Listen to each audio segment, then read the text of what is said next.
Guys, welcome to another episode of Shred the Mic with Zeke and Kelly. Shred, shred, shred, shred. Yes, make sure you do all the arm movements to shred the mic. That is very important. Guys, this is the podcast. This is the live stream version that you are currently watching. This is the podcast where two comedians with a guest this time get to work out material live in front of you based off of the notes from the previous week, right? So we're not allowed to cheat. We're only using information that we put into our phones over the last 7 days since our last show. And we have hopefully had some time, more than 20 minutes, to write new material based off of that. I can only speak for myself there. I don't know about you, Kel. But yeah, all of it is just very raw, very underdeveloped, but you can see how we're going to take a premise and hopefully expand it into a bit that we will take on stage, and then hopefully a special. Yes. Woo! That's the goal. That's the goal. We come at it from two totally different points of view. For me, I've been doing improv and sketch for 20 years, but only doing stand-up for a little, we'll call it 2 months at this point. That's a very generous 2 months. Kelly has been doing it for 7 years plus. But as we learned today, I've lived on the internet and have absorbed all the negative comments for like 10 years. And Kelly is relatively new to that experience. So. It's true. It's true. Yeah. Yeah. I'm used to the small, immediate audience that, you know, the meanest they get is just being silent generally. Like, I can handle that. So this whole like putting myself on the internet and getting comments thing is like new. And Zeke is trying to teach me how to not give a fuck about it. So it's the zen of internet comments about just, you know, eventually it becomes water off a duck's back, you know, where you just like, you don't hear the haters and you don't hear the cheers as much. And you're just sort of like, or at this point, I start to have fun with them. I've sort of crossed over to that line of like not ignoring, like not paying attention to them. Well, now I just bomb them with positivity and I'm like, I hope you have a great day. Or like, I had somebody comment on a video I posted from my functional bodybuilding class and he's like, functional means easy or something stupid like that. And I was just like, hell yeah, brother, like way to get it or something. And just kept on bombing him with positivity as he kept on like chipping back. And like, I was like, I think this is how I'm going to deal with haters, like, and negative comments moving forward, is just bomb them with like attaboys and like just take them all as compliments. And they're like, yeah, no, that was an insult. And you're like, not a very good one, huh? You know? Yeah. Maxim, tell us about yourself. You've gone from audience member to frequent commenter to now you're on Shred the Mic. Woo. Tell us briefly about your journey. Well, first off, really grateful to be joining you guys and to be having fun like this. It's awesome. Yeah, Zeke and I have known each other for quite a few years. Met in Las Vegas, actually, when I was showing my company there at a show. And like probably most of the people joining this, I'm a huge comedy fan and have long felt a desire to test my mettle, as it were. So I'm excited to kind of have an opportunity to ease into it in a way that doesn't feel quite so terrifying. Good. We can't wait. Can't wait to hear what you got. What's hilarious to me is that you're willing to do it in front of the internet. as a first run instead of in front of you know, a small crowd. But I listen, to each their own. I love the fact that you're doing it, man. And like, they're terrifying in different ways, you know? Yeah. Exactly. Yeah, if I ever get a sense of shame back, it might be good to feel that in front of people again. But I feel like that part of my brain has been burned out through being in show business for 20 years. I think a that's necessary okay. adaptation. Yeah. That's probably good, right?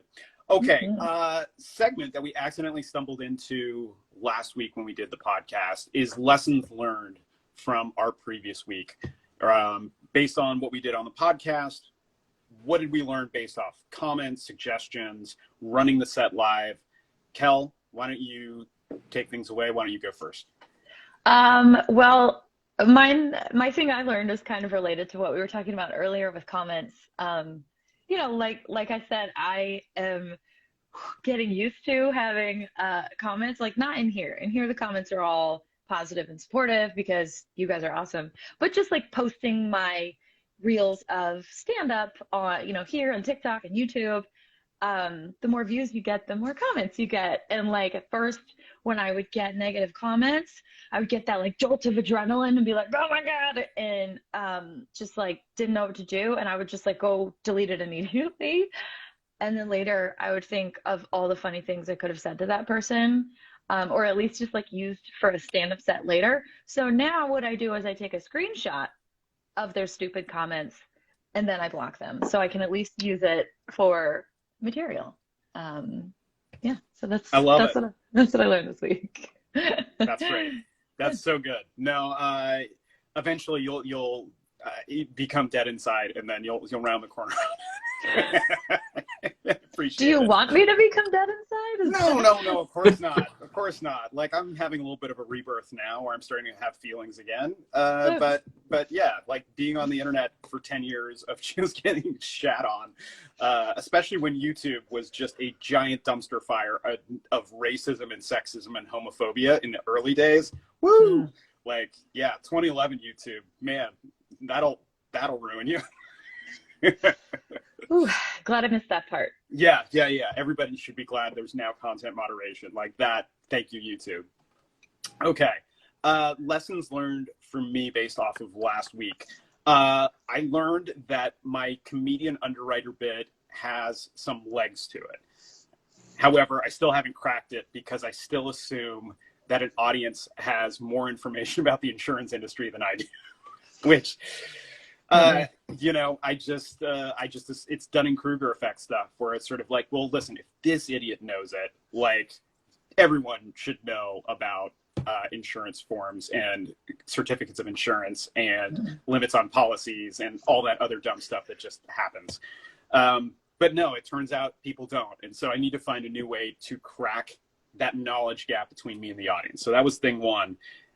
Thing two is my KRS-One bit from last week I realized the angle on that is really about the age gap between Kelly and I, which isn't that big, but that's the joke. That's the joke within the joke is how 6 years can be used for any number of ways. And that's where the comedy therein lies. And lastly, the other thing I learned is that I tried my Brazilian grandmother bit live in front of an audience, but I didn't commit to the act outs as hard as I had on the live stream of the podcast. Didn't play. It turns out I really have to embody my old Brazilian grandmother to actually sell the bit. Otherwise, it's just me. And so, I'm not a giant person, but my grandma was like 4'10" by the end of her life. Like she was tiny and she was very soft spoken. So I think the more I can embody that, that's actually where the comedy's going to lie. And there you go. Those were the things I learned. But yeah. Well, and I was going to say it's a fine line, about your underwriter bit. It's a fine line between like keeping your audience informed and treating them like they're stupid. It's hard because like you don't know what they know and you don't know what they don't know. So you have to at least set up, if you know nothing about it, here's this, but it's hard to find sometimes. Yeah. So. And I know there's something there. It's just, I just haven't cracked it just yet, but I can see it there. It's still a block of wood. It hasn't been whittled down, but I'm going to find a way in. I mix my metaphors all the time. Anyways. What do you think, Kel? Is it time to shred the mic? I think it's time to shred the mic. Yeah, I think so. Let me get my handy timer going for you. Oops. I'm still learning how to use my Apple Watch. Timer. Nice. Okay. Are you ready? I'm ready. Are you ready? All right. It is time to shred the mic. Guys, so good to shred the mic. Give it up for your host tonight, all that good stuff. Give it up for Maxim, everybody. Yeah. Most importantly, I have a question for everybody here. Where did our 80s dance moves go? More specifically, where did our 80s dance moves go? Let me clarify. where did our early 80s white people dance moves go? All right. Specifically, I'm talking about all the upper body dancing that we did in the early 80s that was all the rage, right? With our legs refusing to move in some sort of bizarre locked up prison, right?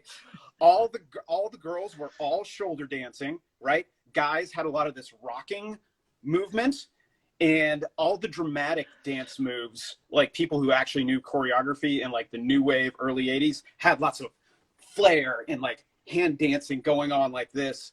And I'm just like, where did that all go? It was so horrible, but where did it go? Was it the drugs? Was it the coke of the era that put people's legs in that proverbial prison? I'm not sure. It reminded me, though, that there is a big difference, of course, between early 80s white people dancing from like the new wave era of punk rock, and then, of course, the hip hop inspired breakdancing that our great savior, the Jackson family, brought us throughout the mid and late 80s, right? Where they actually taught us how to use the lower parts of our body. It just reminds me that there were dance moves called the Egyptian. You don't remember Walk Like Egyptian? Like that shit's probably canceled. Don't know if I can even do it, right? There was a dance that I didn't know the name to that I had to Google called the RoboCop, where you sort of like go out like this. This is like the poor man's version of it, right? And that was terrible, but also very 80s inspired. The legs didn't move. And of course, Axl Rose actually brought the snake into everybody's collective consciousness. Guess what? His legs barely moved. Right? He brought white people dancing to a whole new level and introduced it during Appetite for Destruction. All right. That's my chunk on early 80s white people dance moves. I hope to bring it back. Again, shout out to breakdancing for teaching us how to use our legs. Well. Next, I wanted to talk about, I was working on a project with somebody, and it was a creative project. I do a lot of work in the film business, and I had a disagreement with one of the other people on set, and the other person was wrong, right? Like, well, let's just start there, but that's not the point, okay? This is a big shocker. He had to pull me aside, and he said the dreaded phrase that I feel like this is mostly a dude thing. If you've ever had the opportunity to have a private disagreement with somebody, you'll hear the dreaded phrase, dude, I get it. We're both alphas. I immediately tuned out after this started. I was just like, I went into a little bit of a fugue state where like I couldn't tell if I was angry or if I was trying to control my poker face that I don't have when he said this. Because if you ever find yourself saying the phrase, dude, I get it, we're both alphas, you're not an alpha. You're not an alpha. You're just not, okay? You're not, you never were, you never will be, and that's okay, right?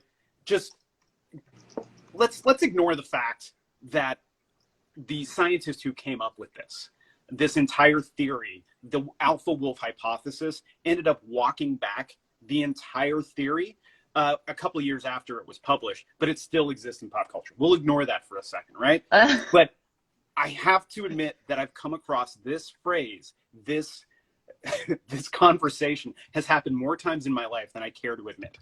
And essentially, it's only dudes that have this conversation with me. And it doesn't make me feel good. It makes me feel like, basically, if you call me an alpha in this scenario, you're calling me an insufferable prick. You got like, 24 at least seconds. in my mind. That's the way I interpret it, right? I probably didn't lead with kindness or gratitude. I was probably curt with you. And worst of all, you probably assumed I'm better at something than I really am. You know? And I'm not. Kel, where am I at time-wise? 5 seconds. Geez. I got a premise about dream washing that will happen next week. All right.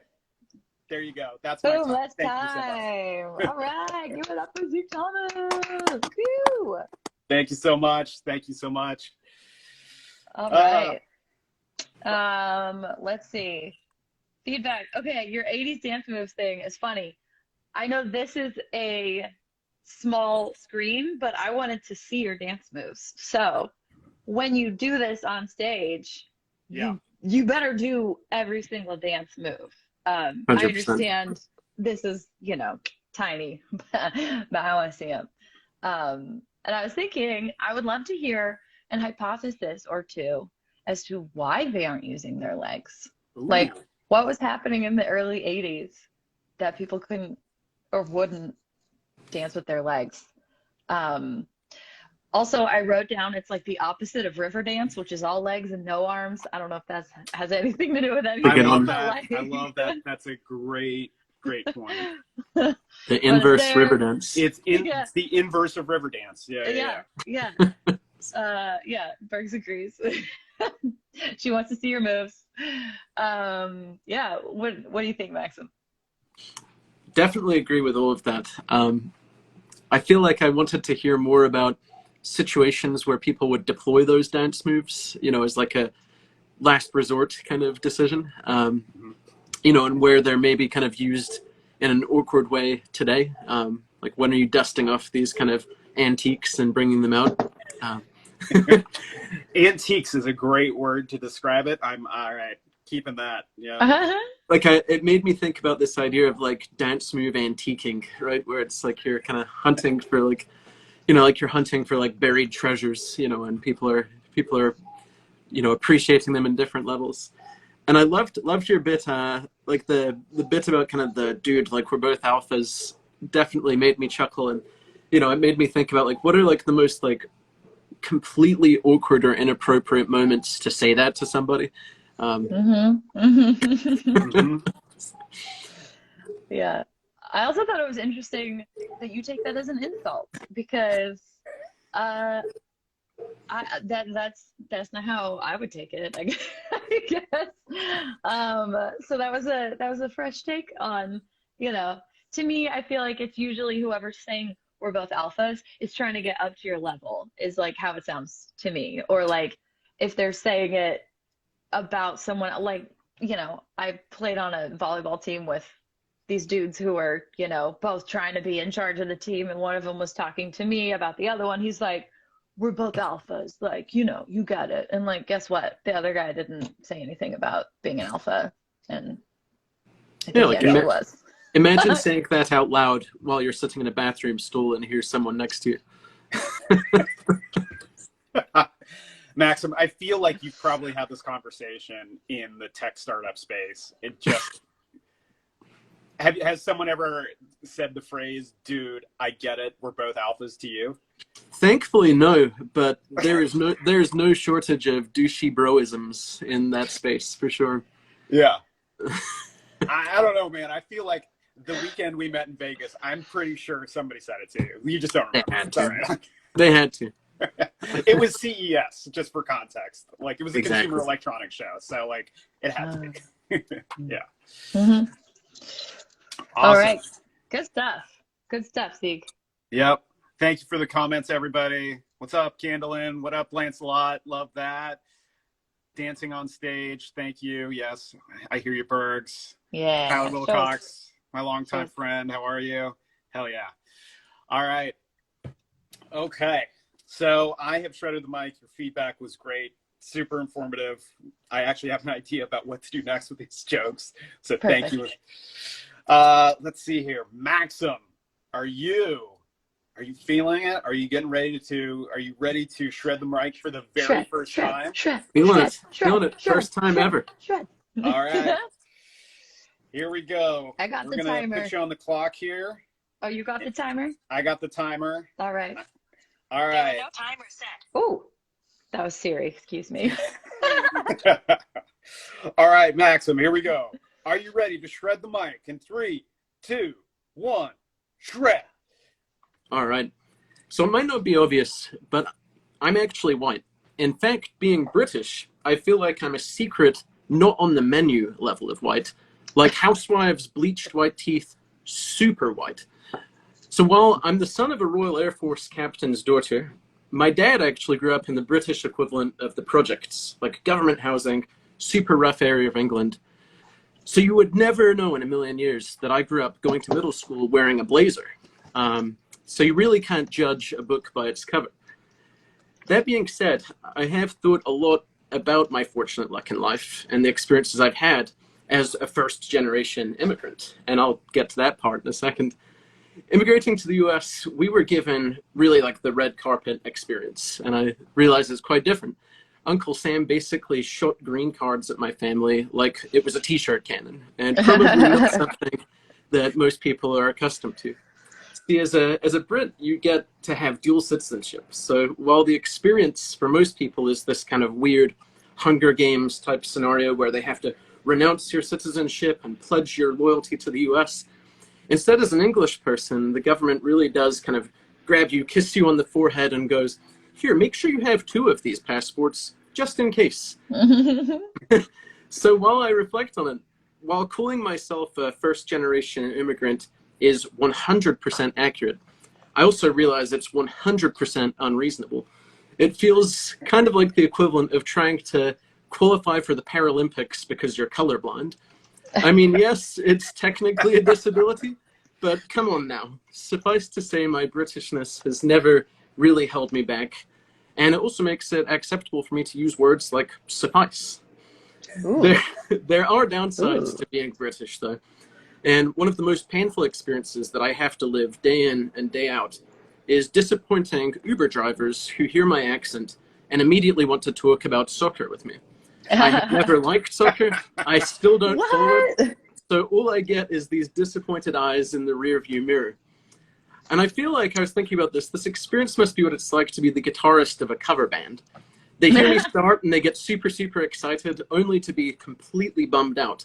Like, I'm jumping in the car and I'm like, I'm the guitarist for the Rolling Stones cover band. That's what it's like not being a fan of soccer as an Englishman. You're always going to be disappointing taxi drivers forever. Another anguish I experience as a first-generation immigrant from Britain is that ordering water, especially in a drive-thru, results in so much confusion and trauma that I have to resort to ordering Diet Coke instead.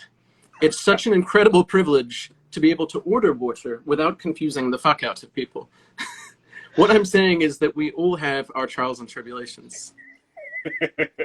So it's obviously important to assimilate to the culture you live in, and I feel like I've done a pretty good job. So I moved to San Francisco a while back, started using words like bandwidth, crypto, and first principles, all while buying $9 coffees. I'm glad to say that part of me is mostly dead now, and I'm also proud to report that I never stooped low enough to wear AirPods and vests, at least at the same time. Next, of course, I moved to Los Angeles, where, again, assimilated to the culture. I'm now dating an Armenian girl. I bought a Mercedes SUV, and literally right now, I'm attempting comedy on a friend's podcast. So consider me assimilated, I guess. So LA. I do love LA though, and as far as entertainment goes, you really can't beat this place, right? And this past weekend I was in West Hollywood and stumbled upon a drag show, which was really fun. You know, all these talented, charismatic guys dressed up as divas, performing their hearts out. And it got me thinking. I was like, you never ever see reverse drag shows. And I was like, why isn't that? And I was like, oh, I know why. Because a reverse drag show is just going to be a bunch of women wearing old t-shirts, punching walls, repressing their feelings, and that's not so fun. So I'll finish my kind of get together here with a poop joke, because apparently I'm still a child. 30 And seconds. my girlfriend has this awesome little dog. It's a little French bulldog. And while we're walking, I realized this dog takes many poops on the walks. They must weigh like 3 or 4 pounds. The dog only weighs like 25, right? So I realized I'm a math guy. As far as ratios go, that would be like me every single day to start my morning taking like a 28-pound shit. And I was like, that has to be so cathartic. And I'm now seriously reevaluating my daily fiber intake. So I think that's about my time. But thanks, guys. Maxim Wheatley, everybody! All right. Shredded. Nice. Oh, man.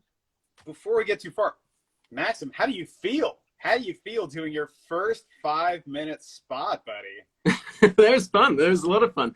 It went by quickly, and it's given me an appreciation for how much goes into an hour. Right? We all consume like an hour on Netflix like it's nothing, and yeah, it was a fun chance to kind of give this a go. It was a ton of fun. So I'm really grateful you guys let me on. Nice job. That's yeah, awesome. They say it takes a decade to have a 1-hour special. I believe that. Yeah. Yeah. Yeah. Hopefully this will help us all hack it in record time. We'll see. All right. You want to go first, Zeke? Yeah, sure. I'll go first. Okay. I loved the colorblind joke. This entire premise of being a first-generation immigrant, I feel like there's so much material here to mine. I just wanted more of that. And obviously I know time is a consideration, but I feel like as you get more comfortable with this process, just leaning into it harder and harder, almost to the point where you're sort of like, guys, I have it so rough, like almost playing like a version of yourself that's just a complete D-bag, where it's just sort of like, as a first generation immigrant, like, I've always had a really tough time, so I think that could be possibly a way to go with it. That might be really interesting, and just highlighting all the ways that your life is magical. And, I love the imagery of the U.S. shooting out a t-shirt cannon of green cards at your family. Hilarious. Yeah. Love the colorblind comparison to being technically in the Paralympics. Like, I love that. Lancelot here commented, except when you like, hold on, let me roll it back. Let's see. Awesome job, Maxim, except when you were colorblindest. Yes. Hilarious. I love that. Oh, I wanted to know, I actually had a very similar conversation with a buddy of mine who's also English about ordering water and how difficult that is. And I guess he was like, he has to put on an American accent to order water because I guess he doesn't pronounce his T's. I think that's the differentiation. So I wanted a little bit more there, and then let's see. There was something on the San Francisco Tech Bro stuff that I really liked. AirPods and vests. AirPods and vests. Yeah, that's good. That's good. I feel like you hit all the major points there of that. And then I wrote down cathartic for some reason, and I don't know what it's in relation to. He said the giant poop must have been cathartic. Thank you. The giant poop joke. Yes. Yes. Yeah. Yeah. Yeah, I've never heard of a poop described as cathartic, so Me neither. I fully support that, and there's always room for poop jokes. That's what I got. Yeah, but it makes sense because it helps you let that shit go. I'm sorry. Wordplay. Okay, so great job, Maxim. I wanted to know what goes on in the English projects. That to me just sounds hilarious. Like if you could just draw a couple parallels or tell us about the hardships of the English projects. Because I think, like you said, Americans just think British people are fancy no matter what. So even your projects are probably fancy in my mind. And you could just make up some funny, fancy things that happen in English projects. Yeah, they don't even have to be true. Just like right, the most just absurd things, because the U.S. has such an absurd view of. Yeah, like you only have tea twice a day instead of like 4 times a day. I don't know how many times a day people have tea over there, but Also, when you're talking about your dual citizenship, I feel like it was like, the UK was like, it's okay, with America and the dual citizen, you're just going to stay with your cousins for a little bit, but we're still your parents, which is like why, like you can have the dual, it's like America still, they came from us, like, so that's okay, I feel like there was some sort of comparison you could draw there. And when you were talking about how you don't like soccer, I was like, maybe if people bring up soccer, you could be like, oh, you mean football? And start talking about the NFL, and just like. Just to really upset them. Yeah, like full subject change. And then I wrote down AirPods and vests. That made me laugh. And then I was like, vests? Like sweater vests? Or like what kind of vest are they wearing in Silicon Valley? Like I've never been there. So that's a funny image for me. But it also made me wonder a little bit.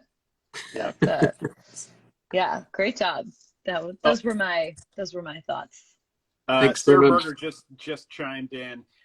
They only ride single-decker buses in the British projects. That's a good one. That's very good. Perfect. Yep.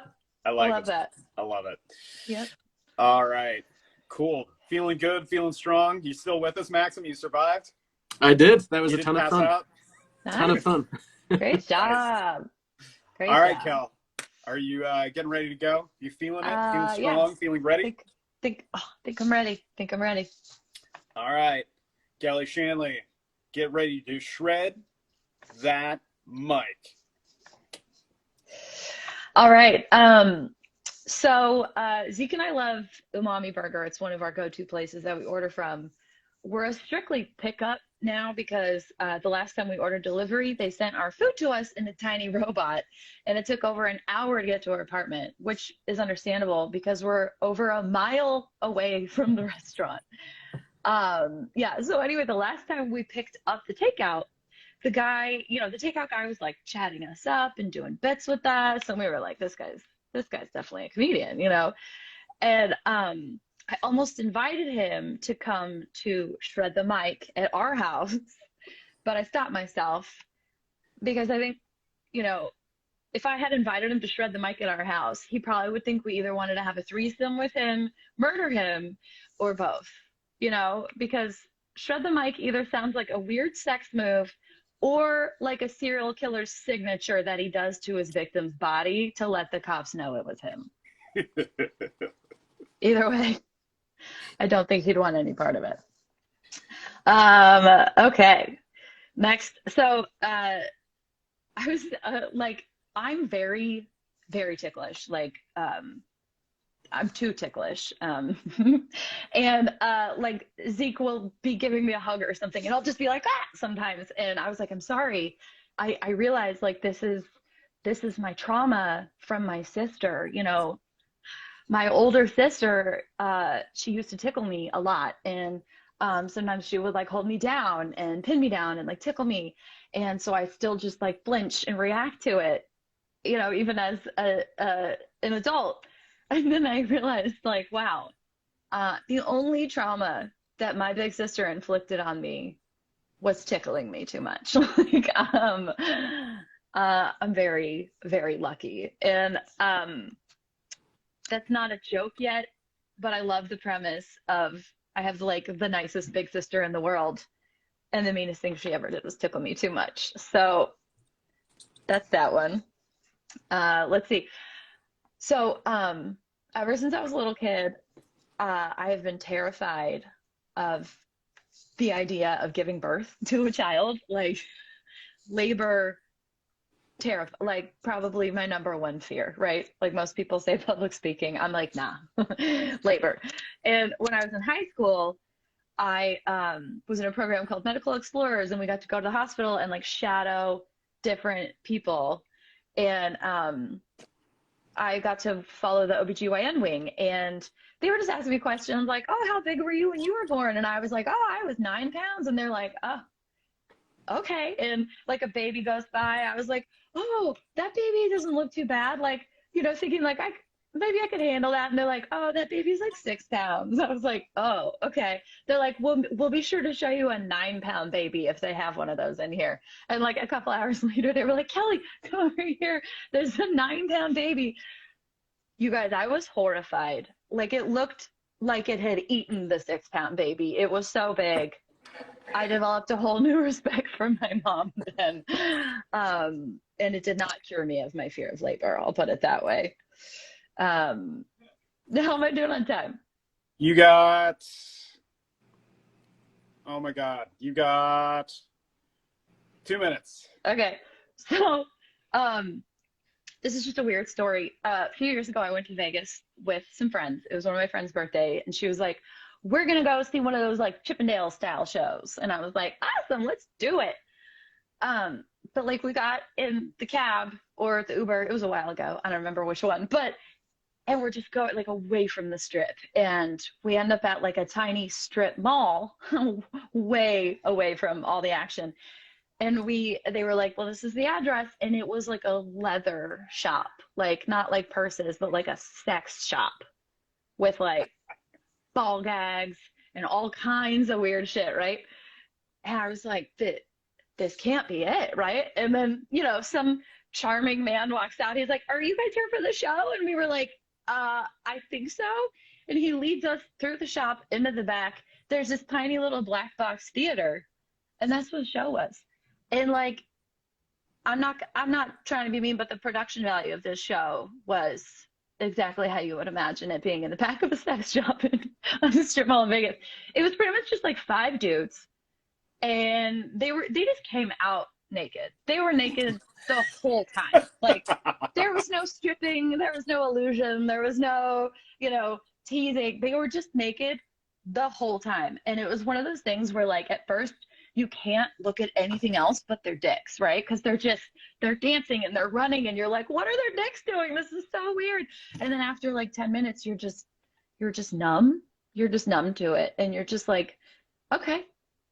Like, I think as a woman, we've always wondered, how do you run with a dick? Like, where does it go? What does it do? And my questions were answered that day. Like, I found out. So, yeah.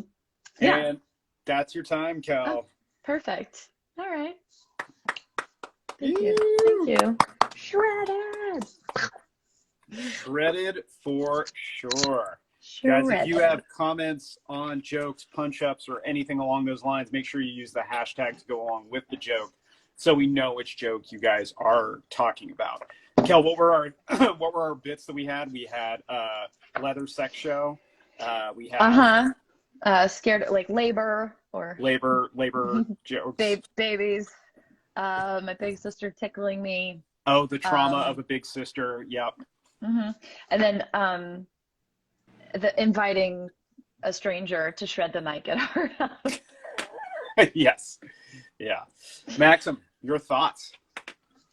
So I really liked the bit about what shred the mic could be misinterpreted as and what kind of uncomfortable situations that could create. I thought that was a bit definitely worth digging up. I really liked the premise of like these really nice traumas, right? Of like, what are like the nice traumas that people have? Like one of your traumas is from being tickled. And kind of riffing on that, I think would be really funny. Like all like the wonderful things that have happened in your life that you're kind of like viewing through that lens. Nice and then traumas. I want to tag in on that too and just say, like as a pretty white woman who grew up in a beautiful part of the world, I think that anytime you talk about like trauma, the more ridiculous and like showing the privilege, the more hilarious it gets. Okay. Yeah. So I don't know. We can jam on some of those ideas like offline, but I think just the jumping off point of like, my sister was so terrible to me. Yeah. Or like I had to have her hand me down ski equipment or something incredibly privileged like that. Okay. Yeah. I think that might be like a really cool tact. Yeah. I think I love the idea. Sorry, Maxim, you go. Before I jump in.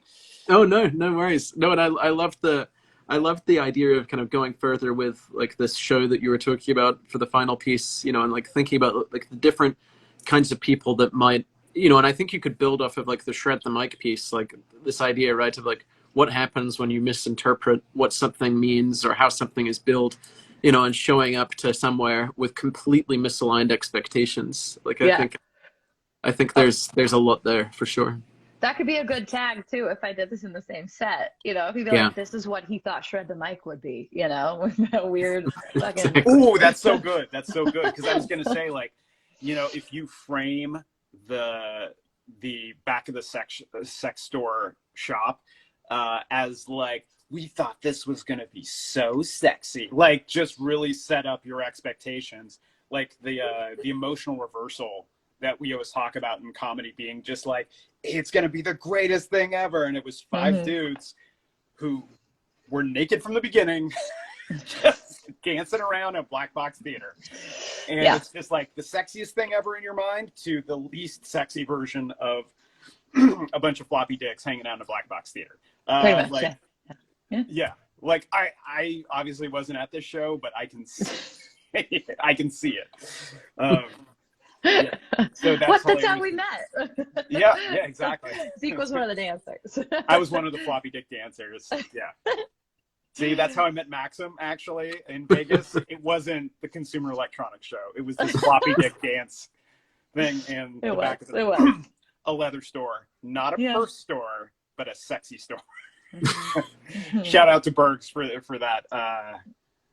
For not a purse LOL, store, not like purses, leather shop show. I love that. So yeah, I love that, and I think you could definitely, like Maxim was saying, connect all the bits too, where it's all about expectations and like subverting them, and especially if it's I'm really glad you didn't invite that very nice host over at Umami Burger to our place. Without at least running it by me, like, no, of course, cool. Like, of course not. But I love that. But yeah, I think all those things are definitely all connected. Cool. All right. Well, I think it's about that time, guys. I think we've shredded plenty of mics in the last little bit here. We've gone a little bit longer, but that's what happens when we have a guest and we're doing feedback with Maxim in his first time. Yeah, Maxim. Thanks so much, guys. Yeah. All right. So, new segment. Hey, guys, we are talking about things that made us laugh this week. 30 seconds or less. We'll go around the horn and things that made us laugh. It could be a joke. It can be a comic. It can be a show that you watch. I'll go first just to start things off. So Kelly and I got tickets through our good friend Joanne at Netflix as part of the Netflix is a Joke Festival. We saw the Best Friends podcast with Nicole and Sashir. And I had very low expectations for a podcast live. And I've only been to a handful of them. And usually, there's just something lost in doing a podcast live. But they crushed it. He says, as we're doing a podcast live. Yeah. Well, like a taping of it, like, I don't know. I've been to like Script Notes and I was kind of like, this is not interesting. But they were great. The audience were super fans. And so for me, that really brought out some great, weird questions in the Q&A section. So for me, that was my thing. Kel, what'd you have? Well, you took my thing. That's what I was going to say. But I think what I was going to point out about it was like, everybody, I know, like me and Bergs have always been like, we just need a podcast of just us talking because we're hilarious. Like just two best friends sitting down, shooting the shit. And that's what but they actually did it. Like they actually did it. They had 3 ad breaks during their podcast. Like they are making money. Like people like to just listen to them literally talk to each other, and they do it well. So hats off to them. Yeah, 3 ad breaks in a 45-minute show. Like, you guys are getting paid. Congratulations. We aspire to that, and we have a format. Yeah. All right, Maxim, what made you laugh this week? Yeah, I was lucky enough last night, thanks to my girlfriend Nina, to go see John Mulaney's set at the Forum. It was very cool to see him come back, and his work was a lot more personal and a lot more gimmicky, a bit darker, and really cool to see the comeback story, and made me laugh quite a bit. That's awesome. That's awesome. Obviously, Remy here has a lot of thoughts and feelings. He's been here keeping us company, and he's doing what he does best, which is sitting on all my video calls. So, anyways, last bit of comments, and then we'll do our CTAs, baby. All right, this Jamie Alexander, my guy, this rules. You guys rules. Keep ruling. Thank you. Bergs, you can still crush the podcast. We can still crush the podcast game. You and her, you guys should definitely start a podcast. Yeah, we can. So, yeah.